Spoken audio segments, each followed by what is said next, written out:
Thank you, everybody, for joining us. I'm Scotty Carlisle. This is the Move podcast. And today we have a guest that I've known for probably uh, 50 million years. Not that long, but I've known you for a while. Yeah.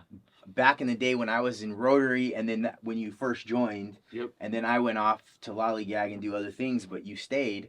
Yeah. And now you're the president? Yeah. What? I know. Yeah. So Ray Prospero is my guest, and Ray, we're gonna get into your story, but could you just give us a brief introduction of where you came from and?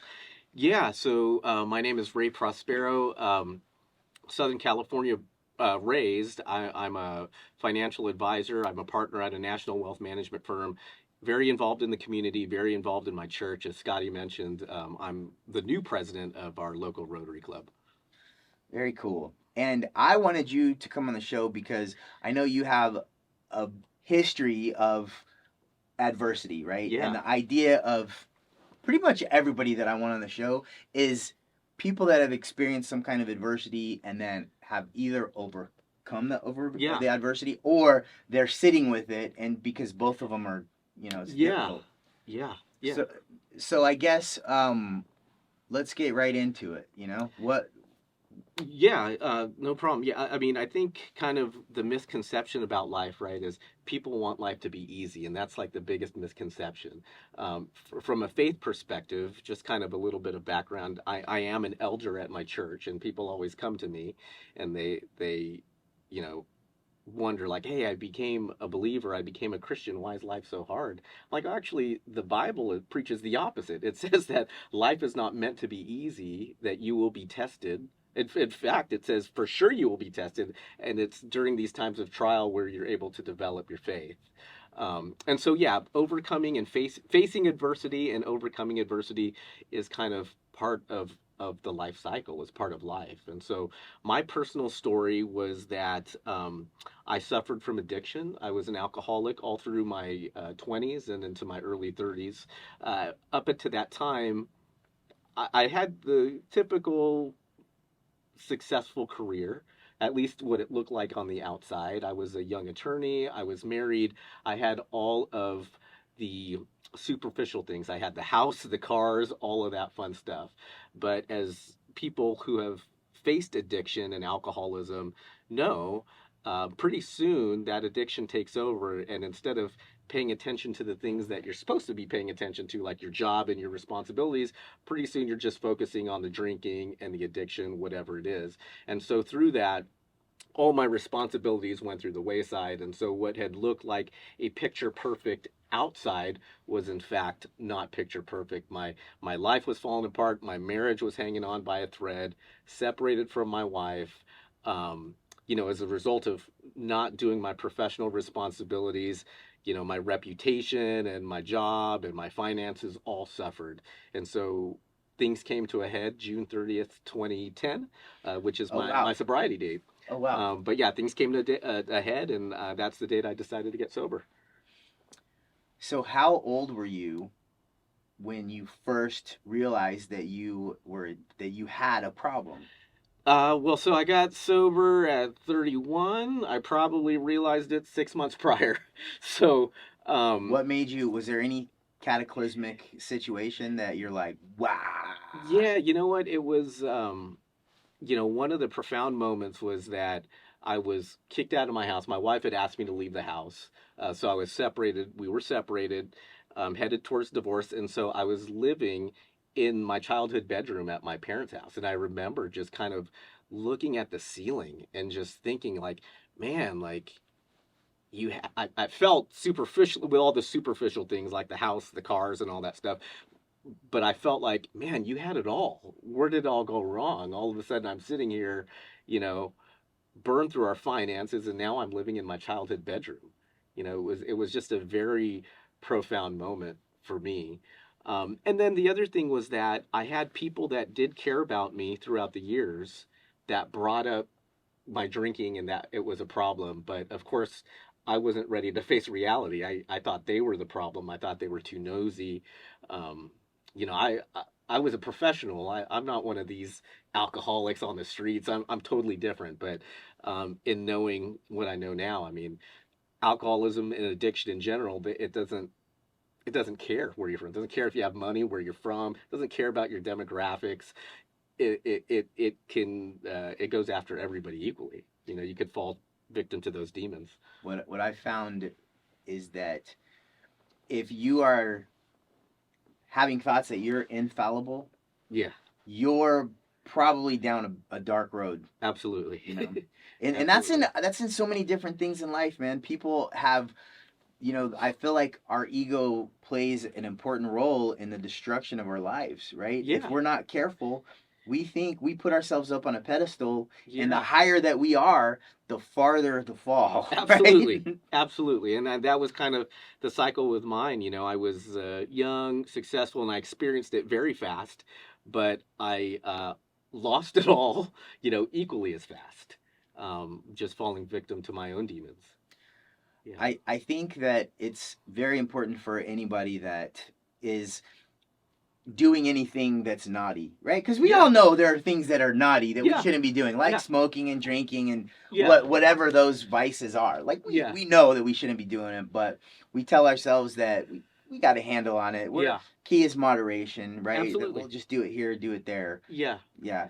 Yeah. So anyway, do you feel like you had those steps too, where you're like, I'm not really addicted. I don't have to do this. No, I think, when people ask for my advice or they ask me to like sponsor them through the 12 steps, I always say, hey, evaluate yourself.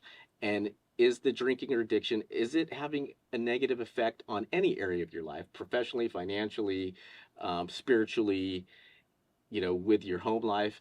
And if there is some kind of adverse effect, that is a red flag. But for me, I just thought I didn't have a problem. I just thought I was too good, to be honest. I just had that ego thing, and I just thought I was too good, and that label of being an alcoholic, being an addict, did not apply to me. And isn't it interesting in hindsight and the things that have been keeping you, I'm assuming that keeping you on track Yeah, is not that easy. Like there's certain things that you have to do or have had to do to yeah. put in place to keep you going in the right direction. Do you have certain things like that you've done? Absolutely. So I am a big believer in the 12 steps, which is Alcoholics Anonymous. They subscribe to the 12 steps, and it's a program that you follow. You go through each step one by one, and it's kind of a journey of self-reflection. It's an exercise of self-reflection and examining your character defects, who have you wronged, making amends, and all that. So I definitely went through the 12 steps. I leveraged Alcoholics Anonymous for, the first 10 years of my sobriety. I mean, I was going to meetings regularly, multiple times a week. So yeah, it's a lot of work, but if you're facing a huge obstacle, you got to do the work to get through it. You can't just sit back and let the circumstances dictate, right? They say the definition of insanity is doing the same thing over and over again and expecting a different result, right? So if you're going to break the chains of addiction or whatever is hindering you in your life, you got to do the work. You got to do the work, and you got to, in order to get a different result, you got to do a different approach. So I feel like there's several ways that I'm thinking in the direction that we can talk about. Yeah. But the first thing that pops into my mind is that alcohol, for example, Yeah. it's a depressant. Yeah. Which means it depresses you, right? Absolutely. It depresses your energy, depresses your immune system. It depresses you. Yeah. And a lot of people feel like they need, hey, if I just have a couple drinks, it relaxes me, and then I can be myself, and I can talk and be like, have a good time, right? Yeah. But what happens in the background is that it's working to depress you. Absolutely. And so what ends up happening is you start having feelings of, I don't care. Yeah. I don't care. Then it's like, I don't want to do that. Screw that. I don't have to do that. And then it basically, a lot of times, not for everybody, but it gets people to a point where they just don't care. And when you are in that state, because yes, I can do work that is going to help me get out. I don't care. Yeah. How do you take that person that doesn't care and light a fire under their ass, right? Yeah. And that's my Well, question. I wish I had the magic answer. I mean, but kind of in the rooms of recovery in AA, right? They always talk about a rock bottom. The problem is everybody has a different rock bottom. For me, what lit that fire was kind of seeing my life fall apart, where I really hit a bottom where I didn't think I could lose anymore. Losing your wife, kid. I didn't lose my kids, but if we were going to get divorced, if we get divorced and you lose that relationship, your reputation at work. I mean, it was just kind of. I felt that there was no lower I could go. The only way I could go is to look up, right? The problem is everybody has a rock bottom. I always tell people going through recovery, I'm like, well, they ask me, how do you know you hit rock bottom? Well, it was when you stop digging. The moment you stop digging, man. And, and for me, I just kind of, you stop digging. I didn't have anywhere else to go but up. So did you have faith before? A little. So I grew up in a different denomination. So I grew up going to church. I didn't have a deeper understanding of kind of Jesus, and I didn't read the Bible regularly. We did start attending Crossroads regularly before I got sober. My wife was actually the first one who took that leap of faith. Again, I was kind of in denial, right, that I had an issue, but she took that leap of faith first, and that is kind of when God started opening the doors for me. Through that, she took a step of going to Al-Anon, which is kind of like AA for spouses and relatives people who have alcohol or addiction issues. So she went to Al-Anon first. Then shortly after, I went to my first AA meeting. My eyes were open, still kind of couldn't get the hang of it. But, I had to go a little bit deeper, hit a little bit more bottom, but it was shortly thereafter. So timeline wise, from the moment my wife made that commitment to become a Christian, then I did, maybe within 6 months I was sober. Wow. Yeah. So it sounds like it played an important role in your sobriety. Absolutely. I think, obviously, just hearing my role in the church and kind of the ministries I'm involved in now, faith is a huge part of my life. And truthfully, I wouldn't have had the faith I had today, or that I have today, if I didn't go through those struggles, right? Because I had such an ego that I was the God of my own world, right? But now I realize, hey, there is a God, and I'm glad I'm not him. Imagine the responsibility. Yeah, absolutely. So what do you say to the people out there that, so obviously faith has helped you a lot. There are a lot of people that are atheists. Yeah. There are a lot of people agnostic, and I feel like I mean, do you have anything that you'd say to them? I mean, obviously without preaching like you're going to hell or none of that stuff. No. But well, I mean, the first misconception, the God of the Bible is all about love, right? I think that's the misconception, and that's kind of the church I grew up growing up in. Was I was so scared to do wrong, I was scared of going to hell, and as I started Catholic, and so when I started opening my Bible and like developing this relationship with Jesus, it was like, man, the God of the Bible is all about love. So it's like not pointing in. We're all sinners. We're all going to fall short of the glory of God. So who am I to judge you or the other person or not, right? That's not for me. But yeah, so getting back to those that don't believe or don't share the same faith as I do, you know what? There is a place in recovery for them. AA was founded on Christian principles, but they have changed it. They have adapted it to accommodate those that may be agnostic or atheist, right? So now it's you have to surrender your life to God as you believe him, or as you believe him to be. So and so's God may not be the same as my God, but there is room for the atheist and agnostic in the rooms of AA, definitely. It's funny because I've had conversations with my daughter. We've had a interesting past and present, and I'm sure future, right? Yeah. So we've disagreed on a lot of different things. Yeah. And so one of the things that before, when we've talked about God, and my thing was, you don't necessarily have to see or smell or hear or touch, right, something to know that it exists. For example, the wind, right? Yeah. That's the easiest thing. And if you don't believe in the wind, I don't care. it's Yeah. still there, right? Regardless of your belief structure.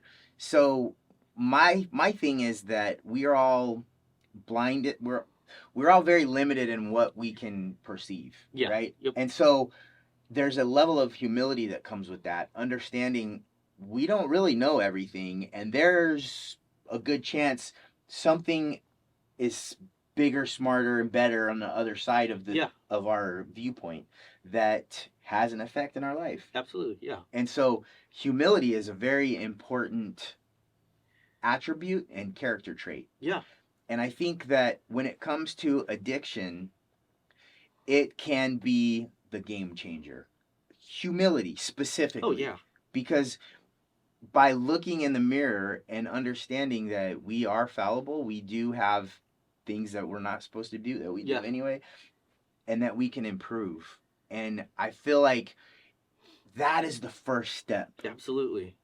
because if you can't do that, where do you go from there? If you think that, if you don't have humility, I guess Yeah. it's gonna make you humble. Life will make you humble. Absolutely. And that was the thing is like I had such a huge ego that I had to hit like such a huge rock bottom in order for like God to like shake me up and be humble. And it took me like losing the life that I had then to kind of realize like, okay, like my way is not working. I gotta go God's way because my way is not working. But yeah, I mean, one of the first things in kind of overcoming any addiction is admitting that you have a problem, right? That's like step one. And so if you are not humble enough to kind of admit that you have a problem and that you're not perfect, well, that's going to be an issue. So once you decided I have a problem, Yeah. what was the very first step that you took where you're like, oh man, I don't like this anymore. I got to make a Yeah. change. What was the very first thing that you did to move in the direction? Well, yeah, it was.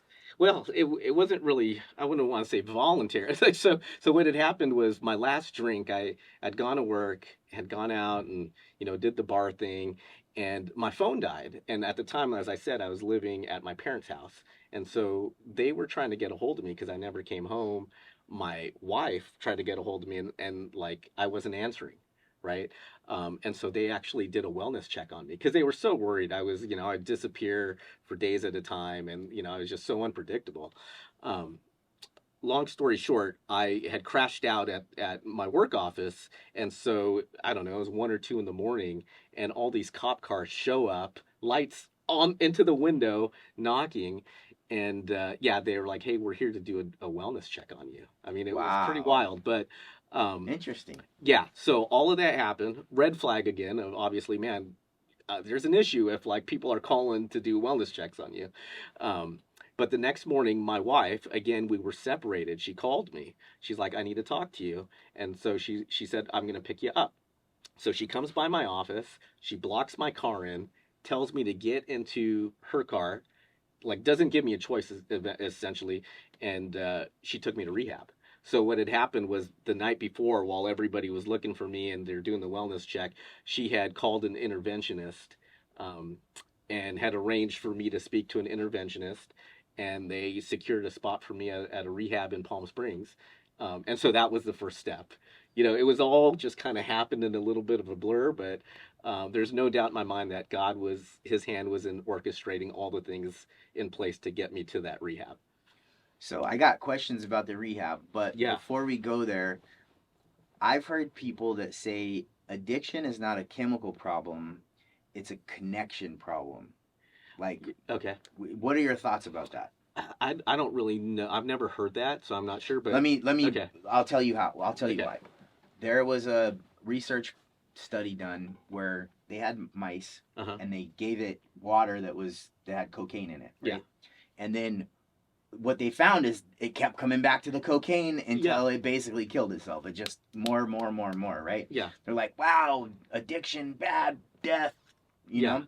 Well, but then somebody else did another research study, and instead of having one mouse, they had several mice. Uh huh. And what they found was, and they had water that had the cocaine, and they had just normal water. But when there was a connection Uh of huh. other mice, they did not go to the cocaine, they went to the normal water. Hmm. So what they found was that people that were addicted, Mm-hmm. it typically stemmed from their connection, whether it's to family members, to Yeah. society, to their surroundings, and whatever it was. So if you look at it from that context, having the experience that you Yeah. had, what can you draw? Yeah, I would agree with that. Again, I'm not a medical doctor, but just kind of looking into my past experience, I definitely believe in that. I mean, so from a like a background standpoint, addiction did run in my family, on both my mom's side and, certainly some parts on my dad's side. So it's definitely hereditary in that aspect. And then, drinking, yeah, I think birds of a feather kind of flock together, right? So it's Mhm. like you have that kind of that crew that you would hang out with and bar hop with and all that stuff. So, yeah, I subscribe to that. I think that's And then basically what true. happened is it started as a habit, and then it just became more because then. Yeah, well, it's a progressive disease, right? So I started drinking very young. I think just culturally, I'm Filipino, so would have these big family parties, and there would be alcohol present, right? So there would be Filipino. awesome, yeah. So there would be alcohol present, and whether or not our parents knew it or not, I don't think they even thought twice about it. But alcohol present, so you're the young kid, like, oh, there's a wine cooler, I'm gonna try that, and Yeah. that was kind of like my first sips of alcohol, and I was like in grade school. And then I was an altar boy, right? They serve like literally free, like real wine, to so So you yeah, could yeah, a little extra. yeah, and then We had a whatever. really great service, Mom. I mean, and the crazy thing is like whatever the congregation doesn't finish, during mass, the church service, you have to finish, right? Whether the priest finishes or the altar boy finishes. So again, I'm like a young and exposure to alcohol, but no, it started as a very casual thing, very social thing. I started drinking probably more regularly in high school because it made me feel good. It gets rid of all those insecurities, right? The All this stuff, inhibitions, all our that limiting stuff, all the beliefs. stuff that you hear people just typical, like, all your insecurities go away. You feel like a new person. You just more social. So it started off as a social thing, and then it gradually kind of progressed over the years. And I mean, I can't really even tell you when it crossed that line of being a social thing to an issue, but it didn't start off that way. It was just very gradual, and it caught up to me. So I just had the thought: is it addiction or to cause alcoholism, or alcoholism to cause depression, or is it depression to cause alcoholism? I don't What know. came What the first? chicken or the egg? I don't know. Either way, It's it's bad interesting stuff. thought Yeah, though. yeah, absolutely. And it's true. Like we didn't really touch on. I didn't really touch on it, but you had mentioned earlier, alcoholism is a depressant. Very true. I mean, I look back at my drinking life, and yeah, I mean, there are times I would sit in bed and you didn't want to go up. Just loss of motivation, really loss of to really want to do anything. Um, yeah, What? Okay, so now you go to rehab. yeah, What was that experience like? That was the first time you've been to rehab? yeah. First What and only. Yeah. what was it from the point where you stepped in, or was there somebody that you Well, talked to? What yeah. was that process So like? the process was okay. My wife had kind of driven me home. She had already arranged for a professional interventionist to be on the phone with me. I agreed to talk to him. And then there were just certain things that kind of laid out where I really felt like God's hand in it. Like, okay, someone, and again, my faith wasn't as strong as it is now, right? I was still kind of just tiptoeing through it, but there were things that were orchestrated where I was like, someone's watching out for me. Someone or something is watching out for me, and it's without a doubt. So I just want to touch on that story. So I got sober June 30th. Um, my wife is a teacher in the Corona Norco School District. That year, for what our benefits, our health benefits were through the school district, and so this is 2010. That year, for whatever reason, the district decided to change benefits on July 1st. They didn't really give any of the employees a say in the matter, but it was just an automatic switch on July 1st, right? So I got sober June 30th, right? Our insurance at the time did not cover any of the state of rehab, none of it. And I had already drank through all our savings and stuff. We were not in a good place financially. The insurance that they switched to on July 1st covered 100%. Wow. Yeah, so it was pretty wild. And so other than that, when the rehab center ran our insurance and realized like the next day it was going to cover it, they basically let me check in a day early. So June 30th. So I checked in a day early. They saved a spot for me. July 1st comes around the next day. Insurance covered it 100%. You're good. Yeah, good Wow. story, right? So I mean, so as the interventionist is explaining this, and I'm like, wow, like You're like, someone is hold on a watching out for second. me. Yeah. So that was kind of like, I gotta go. Like I really felt this kind of profound thing, like I gotta go.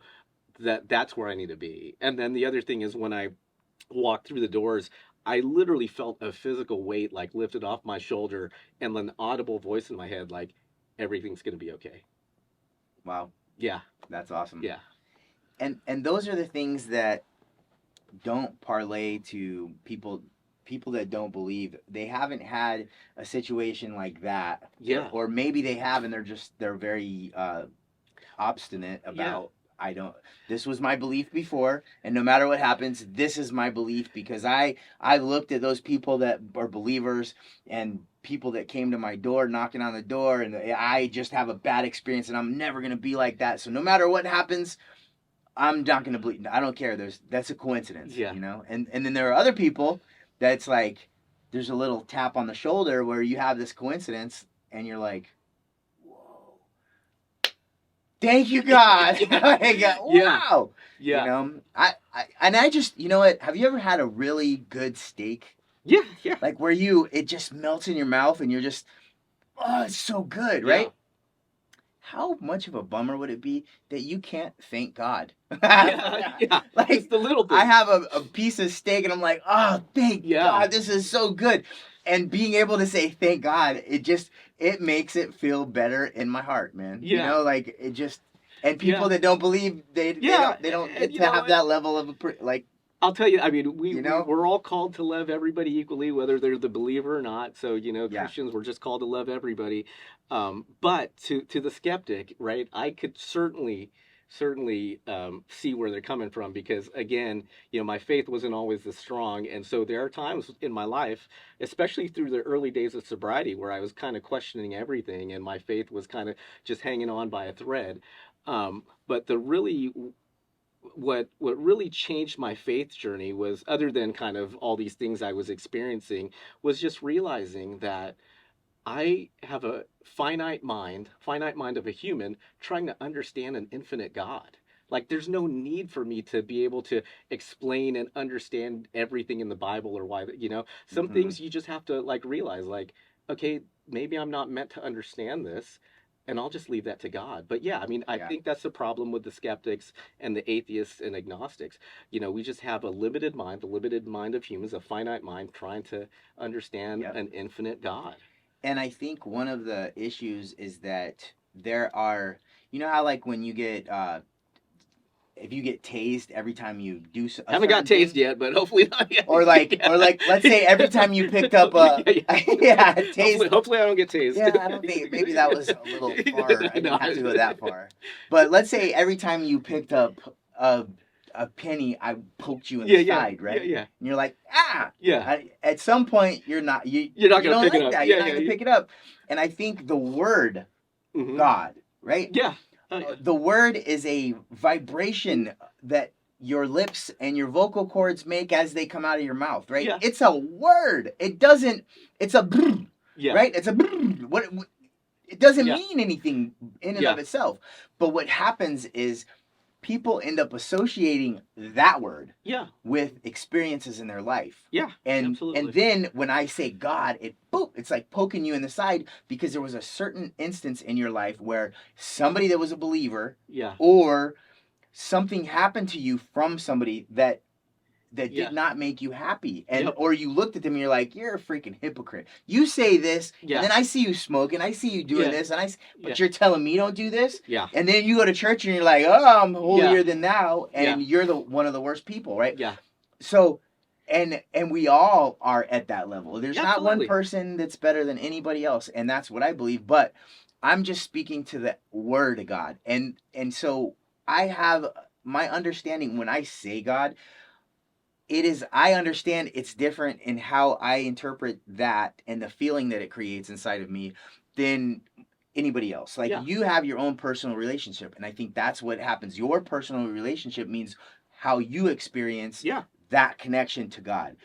And the word God is man, it's Yeah. beat up. Yeah. It's It's like a dead, controversial yeah, now. It's it's very controversial. controversial Yeah. because of that exact thing. Yeah. But I look at it not necessarily God as a person that's up over the clouds looking down and smiting people that are doing bad Yeah. or anything like that. But my understanding is that it God encompasses all things. There's so many things that we don't understand. It's more of an intelligence Yeah. and nature. God is nature. And so it's very interesting in my mind, because then you have conversations, because if you talk to a Muslim, if Yeah. you talk to a Jew, if you Yeah. talk to a Christian, if you talk to an agnostic and an atheist and a Buddhist and a Taoist Yeah. and Yeah. a right, everybody's got a different perspective, Yeah. but we're all kind of pointing in the same direction. Even the Yeah. atheist that says there is no God, well, he believes so strongly in that mental construct. Yes. Yeah. It And, takes a great amount of belief to be an atheist, in my opinion. yeah, I agree. It's just different. It's just different. Yeah, no, I get that. God has become so controversial. Certainly the word church. I mean, and I've gotten stories after stories of people who are like, thanks for inviting me to church. I see what you do at church, but I'm never going there because, something happened in my past. I was wronged by this person. I see a lot of people who say they're Christians, but they're hypocrites, right? And so, yeah, I always say, it says right in the Bible, we're always going to fall short of the glory of God. We are all sinners, right? That's why we had Jesus Christ come to earth. But yeah, for those people that are kind of hesitant, instead of putting your faith in a church, a building, or a person like a pastor or priest, just look to God Himself, right? Yeah. Just look to God Himself. Because if you put your faith and trust in a person, that person, I don't care who they are, they're going to let you down at some point, right? So that would be my message to them. Yeah, right? I think that's good advice. And if that person lets you down and they're the ones that were talking God up all the time, then you're like, Yeah. you make that connection. You're like, I mean, I make mistakes daily, right? I still let Mhm. my kids down, myself down, right? Yeah. It's just part of life, right? But the difference is like, hey, I have to answer to a higher person, a higher God, a higher calling, and so I have to recognize those wrongs and kind of repent and try to kind of live out a good life. What I like about that is that you have a path, right? You Yeah. have a process that is laid out before you that basically shows you a way to reconcile your actions and your feelings, Yeah. right? Because Yeah. if you do this, then it creates this Yeah. response. Whereas if you don't, and it's not even about religion but but a lot of people that don't have religion, they're missing. Now maybe they have a different way that is Yeah. giving them that path, but I don't know of any things that would give that a certain Yeah. path like that just it helps. It's like when you bowl and you got the bumpers on both Yeah. sides, Yeah. right? It kind of keeps you. Yeah. Yeah. Whereas if you don't have that, it's like bowling in an alley that Yeah. all of the lanes are the same, and Yeah. you can bowl and it might end up. Yeah. I don't No, know. I It's, get. it's I just mean, something. I know a lot of people from different faiths and no faith, and there's a lot of good people. There's not a lot of good people in the world that are not Christians, or not believers, or atheists. But I've just found in my life, having the Bible and my faith as a moral compass, it's definitely helped me Right. along, right? Because when I was living in the world and living in my way, I obviously didn't have a moral compass, a strong moral compass, because it just led to destruction, right? Led to Yeah. addiction. So, I can't speak to anybody else, but I just know in my life what I've seen work, and that is faith. But yeah, I certainly have known there's kind of a misconception that like, you know, of can you be a good person and not believe? Absolutely. I have lots of friends that have different faiths. Some of my best friends from college are definitely not Christian, but they're just good, solid people, and they're still part of my life today. So Yeah. yeah. And then you also have people from different faiths. Like I read the Quran because Yeah. I wanted to know what Muslims are thinking, right? Yeah, yeah. I listen to, well, I listen to them all. The Hebrew Bible, Yeah. the Mormon, the Book of Mormon. Like Yeah. because I wanted to know what the programming is, right? Yeah. When you're reading that or listening to Yeah. those books and where it's telling you and how, a lot of times how to think or what to think or whatever, or maybe not, but it leaves interpretation. But there are certain things where it's very clear, Yeah. like for example, in the Quran, it talks about believe people of the book, Yeah. basically believers and non-believers, and there are certain guidelines that are okay with people that are believers that you can play and non-believers. And it's interesting because with any religion there are extremists, Yeah. Yeah. and then there are the Yeah. casual, like, hey, I need to go and do something better, but I'm not gonna live and die on this cross Yeah. kind of thing. Yeah. So you never know. So it's when people stereotype a certain religion, Yeah. I don't think they take into account that there are people that are the extremists, and then there are also the people that are the casual, Yeah. like, Yeah. so they're not. Show up at Christmas and Easter, right? Yeah, Yeah. Yeah. basically. And Yeah. so I think at the end of the day, man, it's about humanity, and Yeah. it's about me loving you for Absolutely. being a person, and you basically, and in that is the forgiveness that if you do something that I don't agree with, Yeah. it's okay because you're trying to do the best that you can, and with what information Absolutely. you have. Absolutely. I mean, if I were to just, I mean, I know we're supposed to talk about adversity, but it turned into a faith podcast, Right, which is great, But well, it's yeah, a question. I'm just yeah, talking about things that are on my mind. yeah, That's yeah. what it's Well, I about, mean, I think kind of humanity just kind of overcomplicates things. So if we got to just break down the Bible, this is the message: love God and love others. That's it. So we are just called to love other people.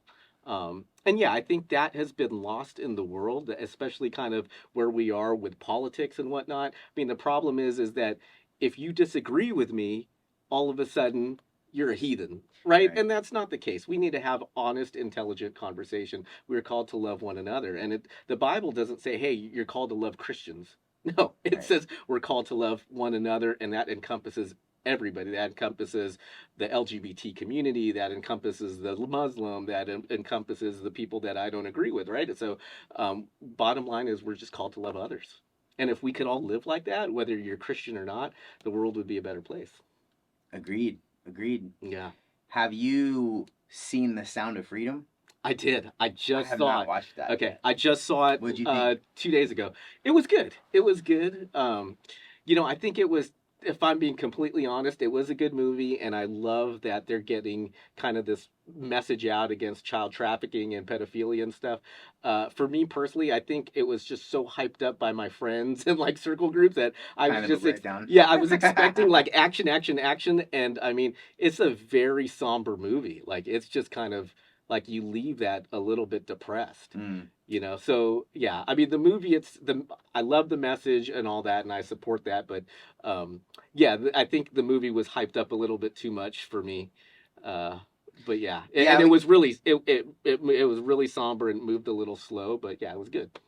yeah, that we kind of went off on a side rail with that one. But I was just curious. Yeah, yeah, yeah. It's okay. The other thing that I wanted to talk about is when you are filling up your schedule, right? Yeah. So I know that you're a very busy guy. You Yeah. got a lot of things going between financial advising, your family, your voluntary roles. Yeah, yeah. What is the what's the word I'm thinking of? What is the role that plays in your life? Being a volunteer. Yeah. It's huge. It's huge. So again, getting back to kind of overcoming adversity in my past with addiction, I just felt very grateful that I was able to get sober and achieve long-term sobriety. So when I got sober, I told myself, I was so grateful to God. I told myself that, man, I get a second chance at life. I'm going to do things the right way. Instead of living for me, I'm going to live for God and try to give back to the community. So kind of Ray 2.0, if you will. But after I got sobriety, I was very focused on just giving back, right? And so it's a big driver. I mean, and I think the motivation for that is that I'm just so thankful for a second chance at life. You know, I could have easily become a statistic.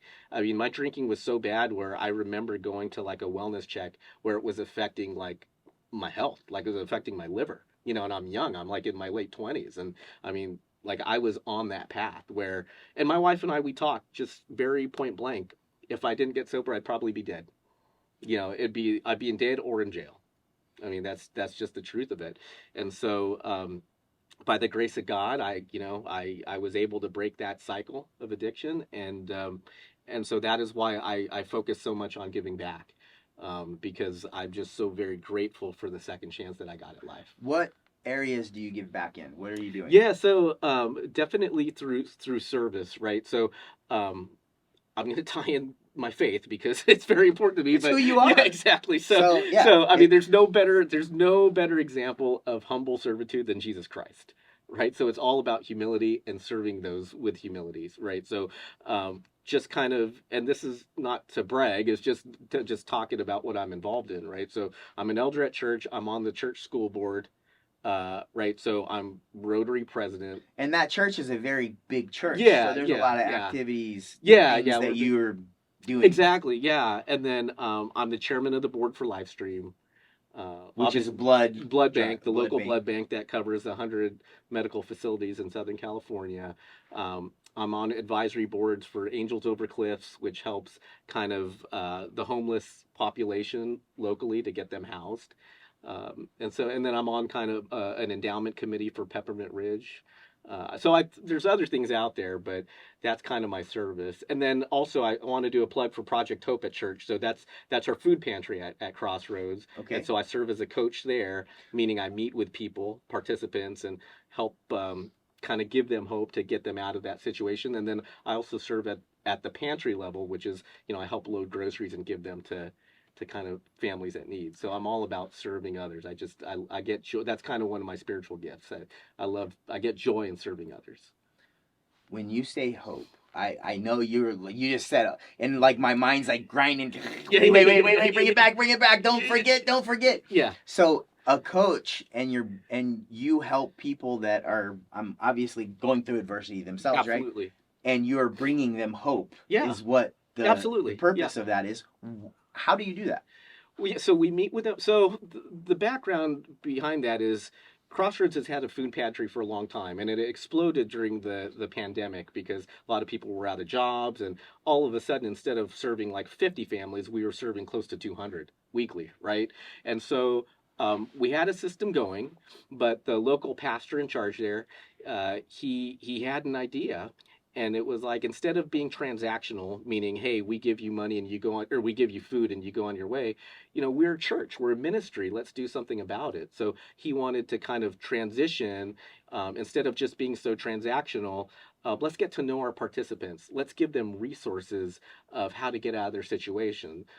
Let's give them life coaches, So part of that is I have a healthy meeting of people that I have to meet with, usually once a quarter or every few months. I check in with them. I get to know them. I get to find out like why they're in that position. Why do they need help getting, and is that help temporary? And if so, is there a way to help them out? So for instance, there's a gentleman that goes through our pantry line, and he's received free food for a few months, and I got to know his situation. He has political asylum from his country, and it's very, very intelligent man. Had a great job from where he came from, but he's a political asylum, so he can't have a job, right? So he's going through the paperwork to be able to apply for a job, right? Whatever that is, whatever permit he needs. But as soon as that happens, he's not gonna need the pantry anymore because he is, he's an intelligent guy. He has his college degrees and whatnot. But in the meantime, I'm meeting with him, seeing how we could help him along the way, what resources we can connect him with. So political asylum. Yeah. What exactly does that mean? Yeah, there was something going on. I think I forgot what country, but there was something going on in his country where he had to flee, right? Got it. And again, we're called to love all people, right? Mhm. He's a non-Christian, goes to a Christian church for a food pantry. We don't turn him away. We're called to love him. We still give him food. And I've had some great conversations with him about faith. So it's, I mean, I could talk to that guy forever. He's kind of like my poster boy. I always tell people that, like, yeah, I mean, I talk to him about faith, even though he's not a believer, and he shares with me his faith, and it's a nice, respectful conversation. That's awesome, man. Yeah, I used to bartend way back in the day when I lived in Georgia, yeah, and there was this little black man that came up one day, and I had my name tag, it's Scotty Carlisle, and he's like, Scotty Carlisle, what kind of a name is that? What were your parents thinking? And I was like, he's like, that's like naming your kid Shoestring. And I'm like, do you, do you want a drink or you want me to get you in a headlock, man? What are you trying to say right now? And yeah, yeah, he's like, no, because Scotty means from Scotland, and then yeah. Carlisle is right there in Scotland and Ireland Okay, border. okay, So yeah, it's yeah, like I'm redundant, and yeah, I'm yeah, like, well, my family came from one stoplight town, and they didn't really know any of that yeah, stuff and or care about it. But he was kicked out of his country, and he gave me two books, and I wish that I didn't lose them. yeah. But he had been molested Okay, yeah, as a kid from political role models, I yeah. guess. And then as he was old enough to basically tell the story, recount the story, he wrote a book. Wow, And the book got him kicked out of his country. So he wow. literally was exiled Yeah, yeah, because he basically talked about his story. And anyway, that's neither yeah, here nor there, but talk about adversity there, right? Getting yeah. kicked out of your Well, country because you like said, hey, this guy screwed me over, hmm. and I'm letting the world know about. Oh, no, get your ass out of the Yeah, country. yeah, yeah. I mean, That's messed up. everybody has a story, and that's why I always say, I encourage everybody to share their story because everybody has a story. The problem is we're a proud people, right? So when you're going through problems, the hardest thing is to pick up a phone and ask for help, right? You think you're the Hmm. only one going through these problems, where in reality is there's probably a lot of people that you know in your circle or extended circle that have experienced something similar to what you're going through now, Right. right? And so I think it's our job as people, that have overcome adversity to share our stories, to give people like stories of our experience and give them strength and hope to kind of overcome because it is possible. I mean, I came from a very, that part of my life was a very dark time. I mean, there were times where I prayed. I wanted to go to an AA meeting and I would pray, just Lord, let me go make it to lunchtime without taking a drink. Right. Then I would go to another meeting. Lord, like, let me just make it to dinner time without taking a drink. Right. I couldn't even see 24 hours ahead. Right. That's how hopeless I was. I was just like, man, I got to take this hour by hour, minute by minute. I mean, the hopeless of them all, most hopeless of them all. And to kind of look back now and to see that journey that I've taken to get here, if that could give some hope to someone else there that might be struggling, then hey, it's my job to share my story. Well, I agree. I feel like there are a lot of people out there that are struggling, especially after COVID and Yeah, disconnection. If the whole connection thing does have anything to do with that, with yeah, addiction, I do see that it correlates. So yeah, from my own all we can do is from our own yeah, experience, right? yeah, But I think that there are a lot of things that we can learn off of each other. for sure.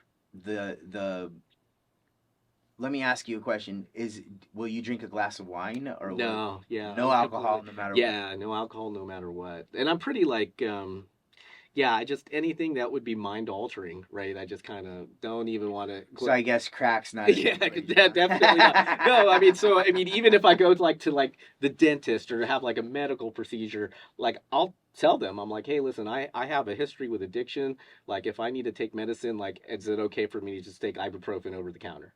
Don't Wow, give me the strong stuff.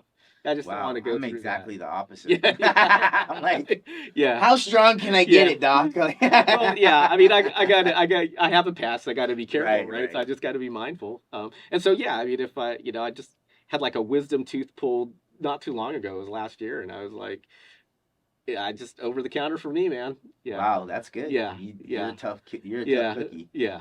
because sometimes the Yeah, I just don't want to dental open that pain door. is some of Yeah, the I worst. just don't want to open that door, Right. right? So Yeah. it's not that I'm adverse to like medication or anything. It's just, yeah, if I have a history of addiction and I just don't really want anything that could be potentially mind altering, I don't want that. I think I just created a word for that. You are hyper humble. Is that what? Okay.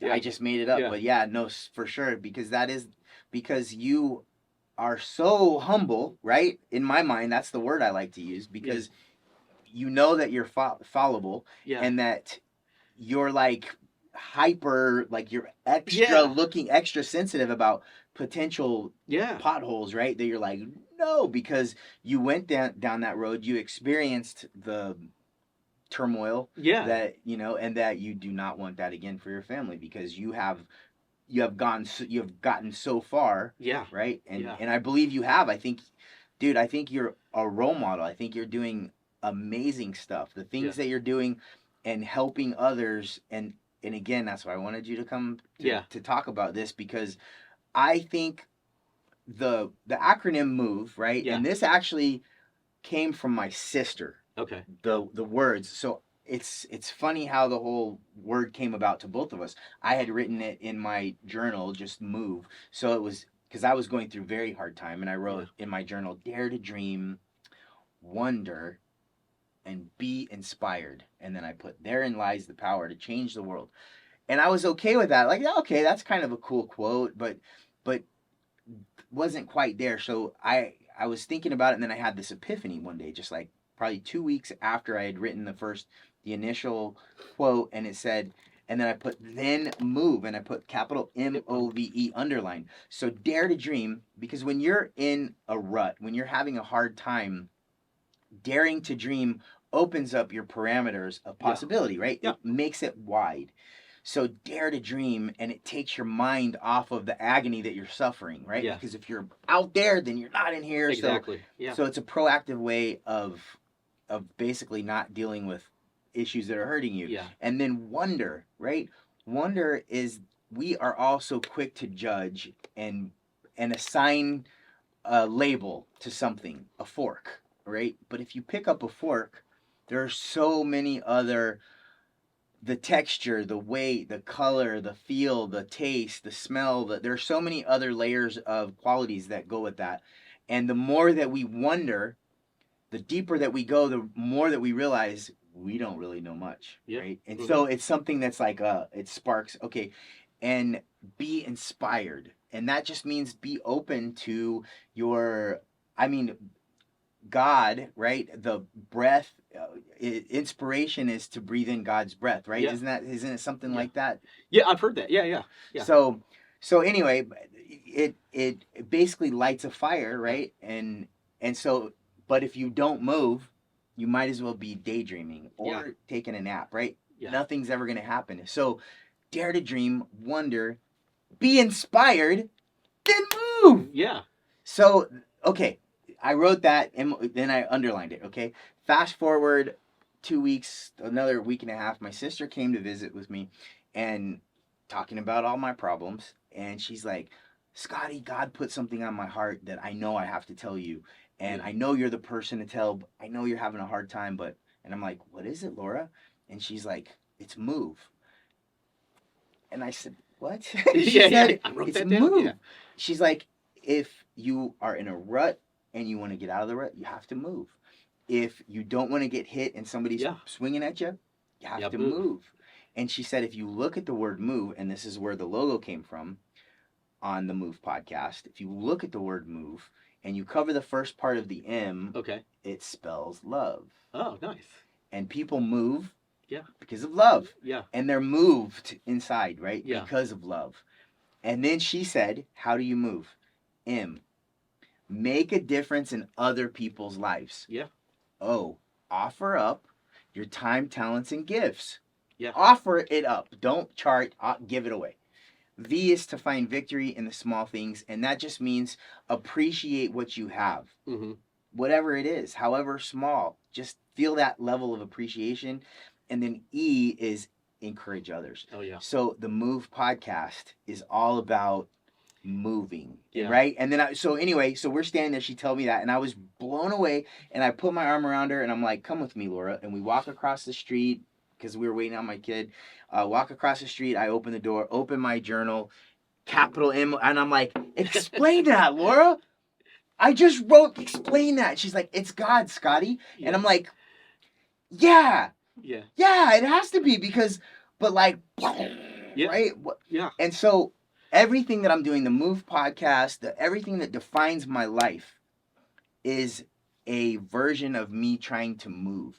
Yeah. And I think what I want to end on is, or, towards, is that the things that maybe you haven't said specifically, but when I look at your life, when I look at all of the things that you're doing and what you've accomplished and where you came from and where you are today, and your ability to help others, is that is the main thing at the base of your purpose, is helping others. Yeah. And because of that, specifically, if you could boil all the good stuff that you did Yeah. or that are doing down, I believe the reason for your success is that, just that desire to help others. Because when you have gone through addiction and now you've made it through, but I don't think you ever all the way make it through. I think you've made it on the back end of the torture. Yeah. Yeah.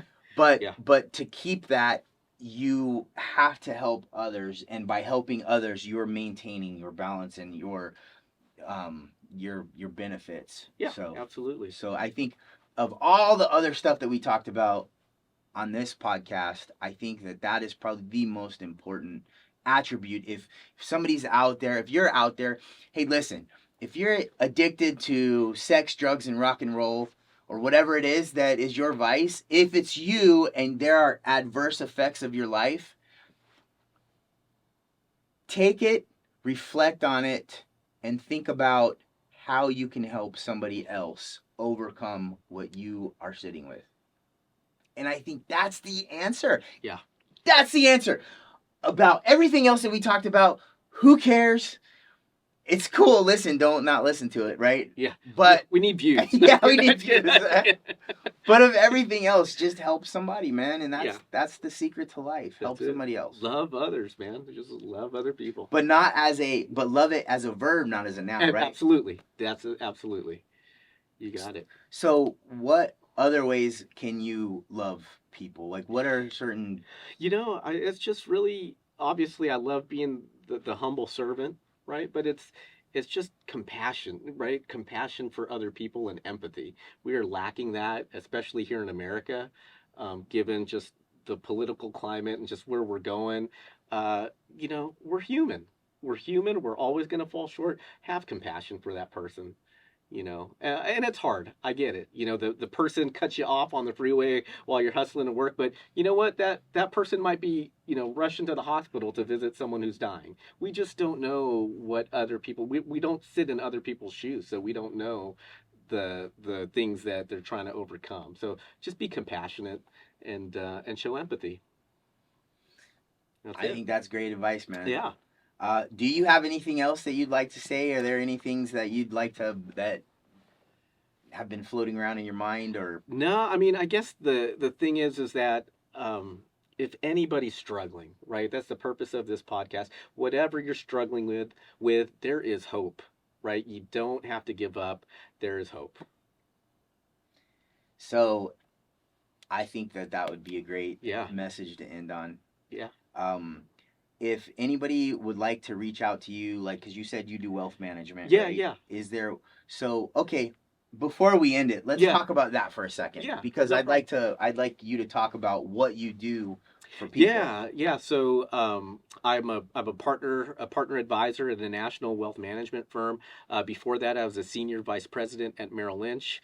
So, if anybody wants to look me up, I have a Linktree link. So it's just Linktree / Ray Prospero, my name, no space.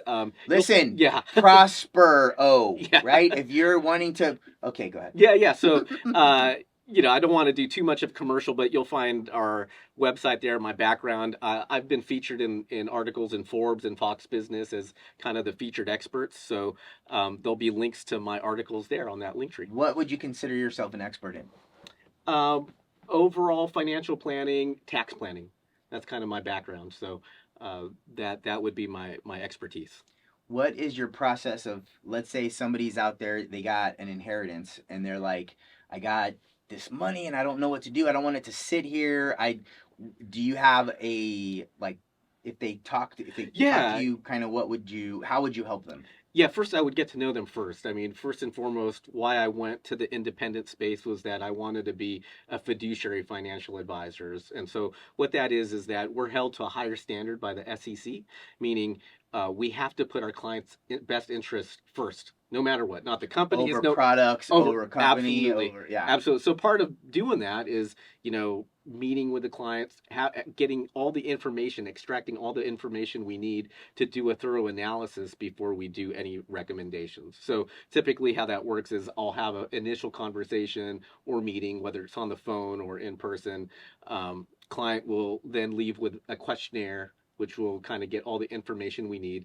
They'll either return the questionnaire with statements, then we'll kind of model out, we'll build out a financial plan, and then based on our findings of those reports, we'll start making some formal proposals.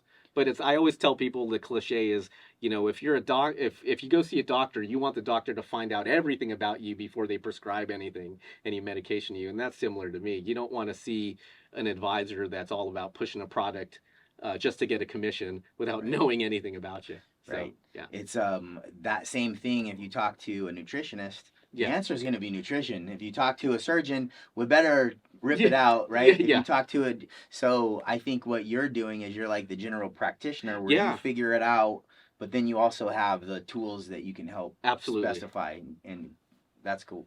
Yeah, cool. I think that's a lot. That's important. But I wanted you to talk about that because that also, you're helping people, right? Yeah, I love it. Same thing. I love it. Yeah, it's all about being that humble servant, right? And if we could model that in all aspects of our lives, it makes life a lot easier and a lot more enjoyable. So, I mean, when I'm sitting face to face with a client and they know and they trust me that I have their best interest, their family's best interest, their children's best interest in mind and in my heart, it's just such a cool feeling. I met with a longtime client yesterday, and they've become great friends. And she's probably been my client for over 10 years, but she started with a humble amount, and through this time and through like good planning and good investing and just kind of trusting me through this process, they're millionaires. So it's kind of like, and it's cool. You're like, I'm not going to brag, but... But no, it's just cool because we kind of sat back and we reflected, her and her husband, we reflected how far they've come financially, and they were just very grateful, and that was just such a cool feeling. Yeah, isn't that cool to know that you're a part of success? Yeah, just a little part, but it's, Awesome. Cool. All right, well, anybody out there, we want to be part of your success. So whether it's you got a bunch of money and you want to give it to Ray and, to help you make decisions, or you are struggling in some way and you want to help yourself get out of the rut. So service attitude or servant leadership attitude. Yeah, servant leader, humble servant. Yeah. Be a humble servant. And on that note, I think we're going to bring it to an end. Thank you so much for tuning into the Move podcast. And Ray, thank you so much for being a guest. Awesome, I appreciate you coming here, man. Appreciate it. Thank you so much.